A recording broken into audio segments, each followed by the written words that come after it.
Hey guys, Josh here. I'm Mad Charcoal, if you might not know my actual name, but today we're going to make a drawing with just this brand new piece of General's Charcoal 4B charcoal, a kneaded eraser to erase with, and a blending stump, nothing else.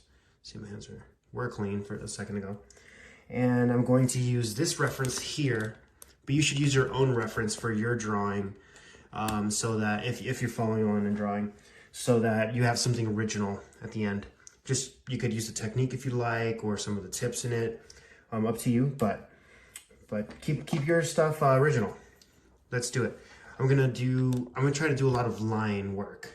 I'm not gonna break the piece yet, but I might break it at some point. Intentionally or unintentionally, we'll see. But I wanna get some values down and some interesting line work. I'm gonna do a lot of vertical line. Looks like it's a lot darker on this edge here, on this left side of the portrait. But and I'm gonna keep it somewhat central. And I want to keep it abstract and expressive, except for some of where I want the focal point to be. Where I want the focal point to be, I'm gonna have it a lot more detailed. So I'm kind of getting this shadow underneath the nose here, where the eye is gonna go here, with some vertical lines, and then some shadow here. And I'm trying to keep track of what the proportions are that I'm using. These outside edges I'm not gonna worry about for this drawing, because I would like for it to be abstract and expressive on those ends, and then kind of the focal point of the drawing to be more sharp and detailed. That way you have like contrast, and it's interesting. The contrast between realism, or a hint of realism, and expressivism, I don't know what it's called.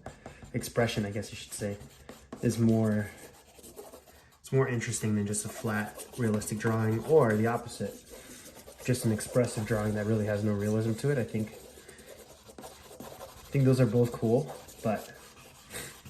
and both interesting, but I think this just pushes it a little further. It makes you wonder a little bit.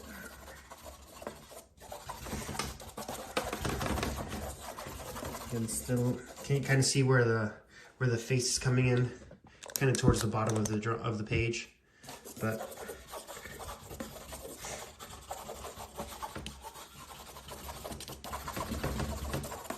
okay, now I'm gonna use this blending stump, and I'm gonna start to blend in some midtones in the areas that I know I'm going to detail a little bit further, like these areas right here.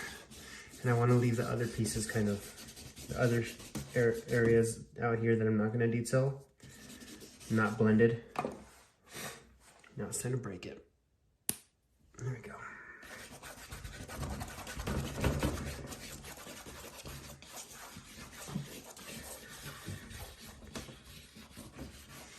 Most of the lines will keep vertical, but we'll get a little bit more different shapes in here. I'm using some lines that aren't exactly vertical. Maybe look at the outline of the ear right here. The face is slightly tilted down, so usually the top of the ear lines up with the eyebrow. The top of the eyebrow and the bottom of the ear lines up with the bottom of the nose, but since his face is tilted down a bit, we actually have what seems to be the ear move up and the nose move down, kind of like that. So we got to keep that in mind as we draw from this angle. It's a frontal, slightly downward angle that we are working with here. I like to put in these midtones. Here, I'll use my hand, a little bit of blending. Don't tell your art teachers I'm using my hand to blend, but that way most of what we see in reality are midtones. There are varieties of midtones. So the more accurate midtones you have, the less black, the less white, the more likely you're going to replicate reality a little bit more accurately, unless it's a high key or low key drawing. If you don't know what that is, ask your art teacher, or I'll explain in a different video. But now I can pop in some of those highlights and lighten the areas that need to be lightened. Just enough information that the human mind will be able to kind kind of fill in with guidance, fill in the shapes and the structure and the anatomy of the individual I'm drawing. And I'm not drawing a specific individual. I believe this is just a model portrait, but I'm trying to keep it very, how do you say it? Not personable, but more so the feeling of the image more than it is who it is, based on who it is. That way, it's not just like a celebrity's portrait or something like that, but it's more of a interesting drawing. I think a useful way that I kind of get away with drawing faces that don't look like a certain person is that I use multiple references when I can to kind of pull from a couple different areas that are similar, not too different, or else you're not going to get something that reads well. But that way it'll be original at the end. Very original. Not looking like anybody specifically. Because the goal here is to make a nice drawing that's thought-provoking. At least that's what I prefer to do, than a drawing of just somebody. Kind of an emotion-based drawing. All right, we've got a good idea. I'm like kind of erasing the parts that I think should be lighter where the light's hitting, and leaving the other parts alone where there should be more shadow shapes, except we're losing this top lip here, and that's supposed to be a pretty harsh, dark area. So I'm gonna drop that back in. This shadow here needs to be a little more defined here too. I like to keep one of the rules that I use while drawing in any drawing that I make is that I want to keep those details accurate and beautifully rendered in the light and leave out a lot of details in the shadow areas, like here. They're just supposed to be darker. I don't really care. I can do whatever, because the human eye naturally wants to focus on that which is in the light, because you can see the information in the light. So of course your mind will guide your eye toward what's in the light so you can get information from it. So it'll read nice, and if you work along with what the brain wants to naturally do and kind of push it in that direction and what you would want to see, you get what's called harmony. Kind of using the way the brain works to your advantage, right? Like if you want to look in the light for details, I'm going to give you some details in the light. But now you're going to have to deal with, or the viewer's going to have to deal with, really struggling to find details in the shadow, which in turn will also allow for the viewer to kind of have to fill a lot of the drawing in with their mind. And I think that's just so much more interesting and so much more involvement for the viewer than just a flat, realistic drawing.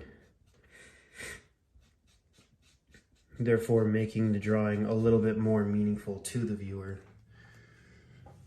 which is a lot of what I do as an artist, as a technique to kind of bring in the viewer. And to have like more of an emotional drawing because of the ambience or the atmosphere that you can kind of see in the drawing based on the technique, and then bring that in to an unfinished looking drawing, a not perfectly rendered drawing, so that the viewer now has a meaning behind, or develops a meaning in their mind, whether they know it or not, behind the drawing that they've created in their mind. And not something that I kind of just portray, but something that they learn to see as well in my work, or in your work if that's what you choose to do. Because to me, this might mean something, but I don't want to tell you what it means I don't want to tell the viewer what it means to me. I want the viewer to come up with what it means to them, an adaptive piece. Okay. I think we could pop in a tiny little highlight in the eye right here. I'm really happy with the quality of light on the face here. And I'm wondering if there's anything I need to add in terms of maybe some like stray lines, or I don't know, more texture in some areas.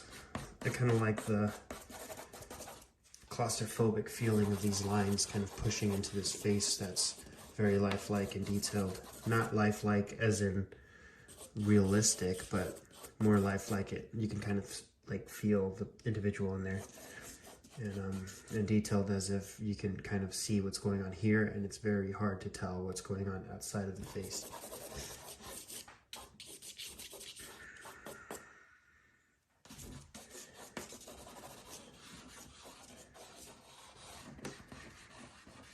And I don't want to give too much information on these outside areas, so we'll keep it like that.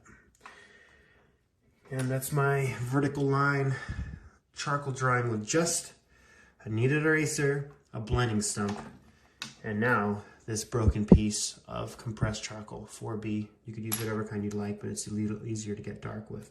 But you gotta be more controlled with the darker 4B and 6B than the 2B and the HB charcoal. But you could even push this further, add a little bit of white chalk to where the light's hitting. You're gonna get a different look, like a different color, but it's a cool effect. You get like a different, like a lighter, like in my case, the paper is a warm white, and then the chalk on top of the charcoal is gonna make like a cool gray, like a bluish gray. Not exactly blue, but it'll seem like it, which could be good or bad depending on if you're able to control it or not. But you need a lot of practice and experimentation to figure that out. Thanks for watching, guys. Sorry, I'm detailing this. My name is Josh. Subscribe if you haven't, if you want to see any more tutorials, art videos, and all that. If you want to see my work, follow me on Instagram and TikTok for shorter content, videos, and photos. And YouTube is the best place for these tutorials and kind of demonstrations. Check out madcharcoal.com/shop if you guys want to buy any work. You could buy prints, you can buy originals, which get a little bit pricey, but you can also get a art kit that I'm kind of re-envisioning a bit, but it has like pretty much all the materials I use in charcoal. No matter where you are in the world, you can pick that up from my shop and I'll ship it straight to you. It'll come with an original sketch, actually, a random one that I get to pick. But so you don't know what you get until you open it. But it's like a smaller sketch, probably like this big, which I'm thinking is more like 4x6 or something along a little bit bigger than that. In the art kit as well for free. Thanks for watching, guys. I will see you in the next video. Probably try something a little different in the next video. We'll see, though. All right, see you guys.